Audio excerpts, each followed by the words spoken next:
so much for joining us again on Better Biz. You know, we have someone here today who's going to talk to us about emotional stories and how they connect, and who's better to do it than a funeral director. We have Maureen from Elite Funerals. Thank you for joining us. Hello, Anthony. Thank you for allowing me to be here. Maureen, I'm really interested to hear the story about Michelle that I know was a difficult circumstance in, you know, having had someone overseas, committing suicide, you know, and feeling as though they had the wrong funeral director at the time, didn't they? Definitely. Tina is the sister-in-law of a very dear friend of mine that passed away quite suddenly a couple of years ago. And she sent me a text message and said, "Oh, can I pick your brains about something?" I said, "Yeah, sure." So she rang and said, "Look, Michelle's taken her own life. Her fiance found her. Her parents want her back in New Zealand as quickly as possible. And the funeral director that they'd engaged in New Zealand had recommended someone in Sydney." And they were just giving them the runaround. They told them it was going to take at least 2 weeks for her body to be embalmed. They weren't sure if they could get a flight back to New Zealand. It was just one roadblock after another. And I knew we could do it better. So quickly found out that the body was still at coroner's, so they hadn't actually relinquished control. I had a chat with Di, and she said, "Yep, go for it." So that was on, I think, a Tuesday. And by Thursday, we had her body embalmed, ready for her sister to be able to help dress her.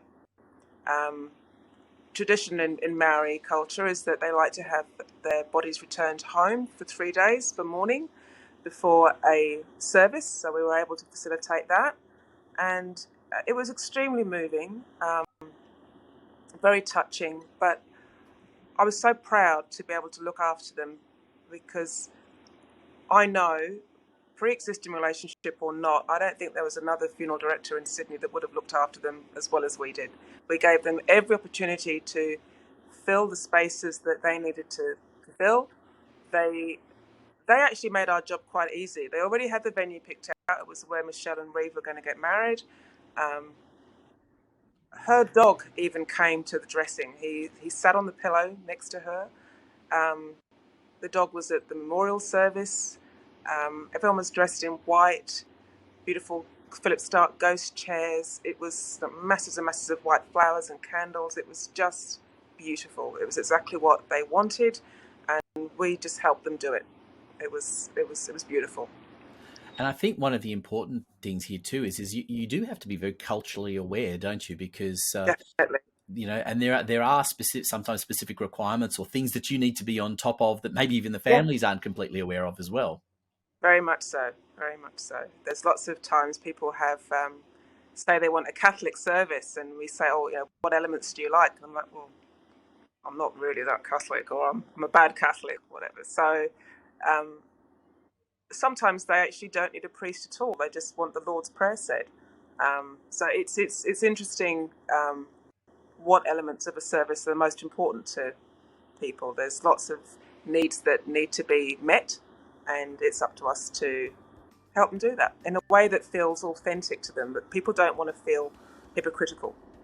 And it's an important time for them to be true to themselves and also honour their family's wishes as well. Maureen, thank you for joining us today and sharing stories with us. How do people continue that conversation if they want to learn more about the services that you offer? People are welcome to visit our website at elitefunerals.com.au. It's well resourced, and if there's anything else people need to know, feel free to give us a call on 9787 4677. We'll be happy to speak to you.